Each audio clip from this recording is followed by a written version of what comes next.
Hey guys, so there can be a lot of reasons why the Galaxy S8 Plus is better than the iPhone 7 Plus, but in this video, I'm going to be talking about 10 of the most main reasons why I think the Galaxy S8 Plus is better than the iPhone 7 Plus. And before I jump to the reason number one, I would like to say that I've been using the iPhone 7 Plus for the past 4 or 5 months, and I've been using the S8 and the S8 Plus for about 3 to 4 weeks now. It's gonna be almost a month. So yeah, let's get right into it. Okay, the first reason is pretty obvious. It's the new display, which Samsung calls Infinity Display. This is the new era. You can see the minimal bezels and they look absolutely amazing and beautiful. Like, you really have to see this display in person in order to, truly experience its amazing look. And in comparison, the iPhone 7 Plus definitely feels outdated with its huge bezels and playing games, watching YouTube videos. Everything looks so great and crisp on the Galaxy S8 Plus. Like,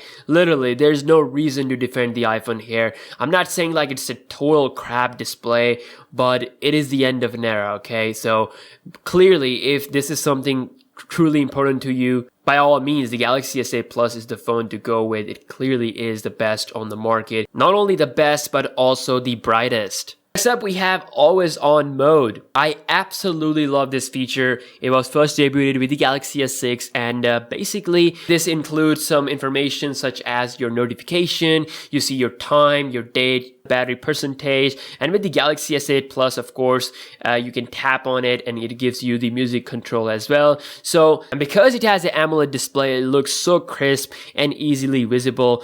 But the iPhone 7 Plus, on the other hand, doesn't even have a LED notification. Like, you can't see anything when it's just lying on the table. If I want to check out notification or time or whatever I want to see, I have to unlock my phone or at least press the power button, to see that stuff. It doesn't wake up, and basically, without touching the phone, you can't do anything. So always on mode, it is definitely one of the most important features that if you're going to use Samsung phone for the first time, you will love it. You will absolutely love it. At number 3, we have Bluetooth 5.0. Now, this is something that will come later to the iPhone 8 this year, but since the Galaxy S8 is the latest phone, so it already has it. So Bluetooth 5.0 increases the range compared to the old Bluetooth 4.2 or whatever the iPhone has.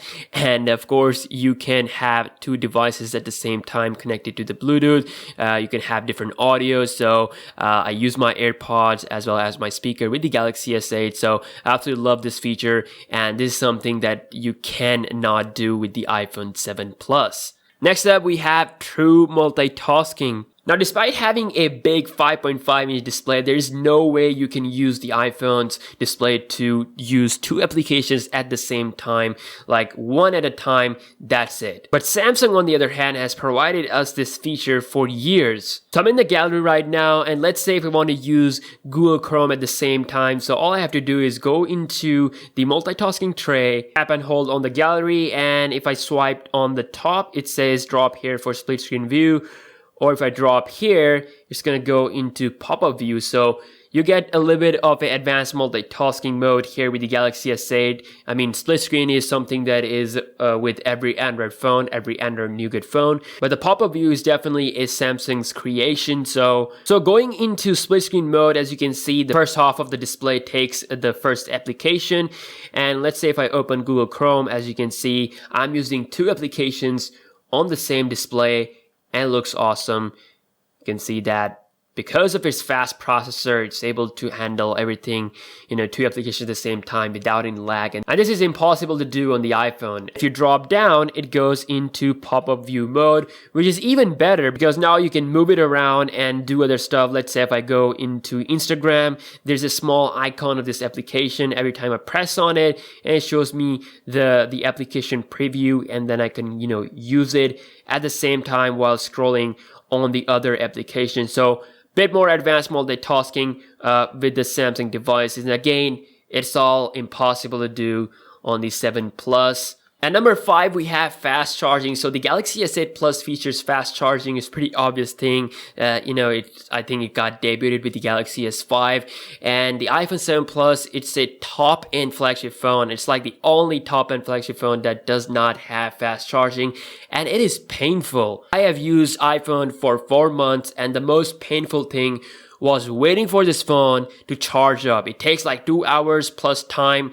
I've actually done a battery charging speed test between these two phones. I'll leave a link down below in the description box. But short story, the Galaxy S8 Plus charges up almost 1 hour and 20 minute plus time compared to the iPhone 7 Plus. And literally, they say time is money. So if you want your phone to charge up faster, and if you're lazy like me and you're not charging the phones all the time, and you're not home all the time, you're traveling a lot, then the Galaxy S8 Plus would absolutely be a savior for you. Number 6, we have better battery life. Now, I've done a battery drain test. I'll leave the link down below for that video as well. And basically, the Galaxy S8 Plus is like 40% better in battery life compared to the iPhone 7 Plus. I tested both phones on 4 stages. I used Instagram for 1 hour, and then I used YouTube for 2 hours. Then I played Asphalt 8 for like 1 hour, and then I recorded a 4K video.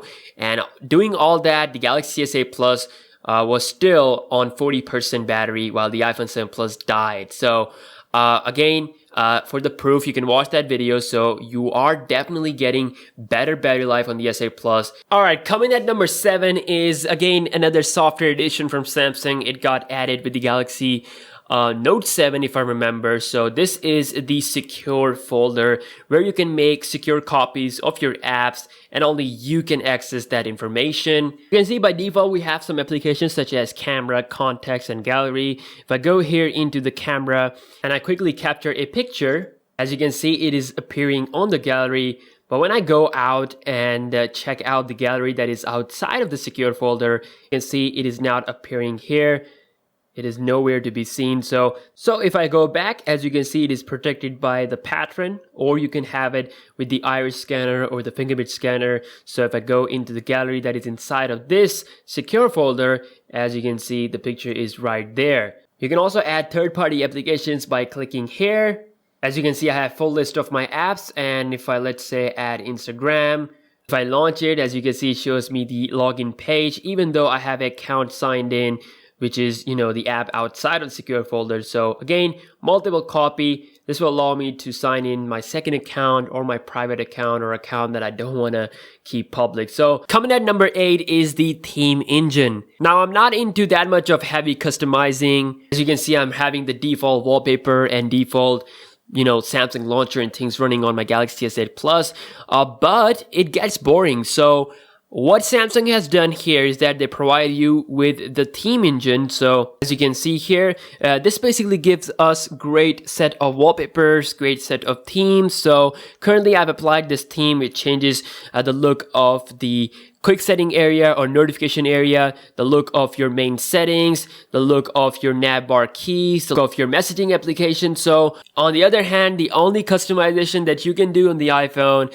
is just changing the wallpaper, and it gets incredibly boring. If you are that kind of person who don't do customization at all, you just like these icons sitting on the home screen, then that's okay. But after using this phone for like 4 months, I would really love to see a theme engine in iOS 11. Next up is the headphone jack. Yes, the S8 Plus still rocks the good old 3.5mm headphone jack, while on the iPhone you can only connect using the Lightning port, or you can use the Bluetooth headphones. And trust me, it was painful in the start, like the times when I forgot the 3.5mm converter and not being able to use the aux cable. I mean, it takes time to get used to not having the jack. So the S8 Plus, definitely, you're not bound to anything, not bound to one accessory, so you have a wide range of compatibility, and you don't need any converter. It's just plug and play. Number 9, iris and facial scanner. Okay, so this can be gimmicky for some people, but I find this super cool. So apart from the normal fingerprint scanner, you can use the iris and facial sensor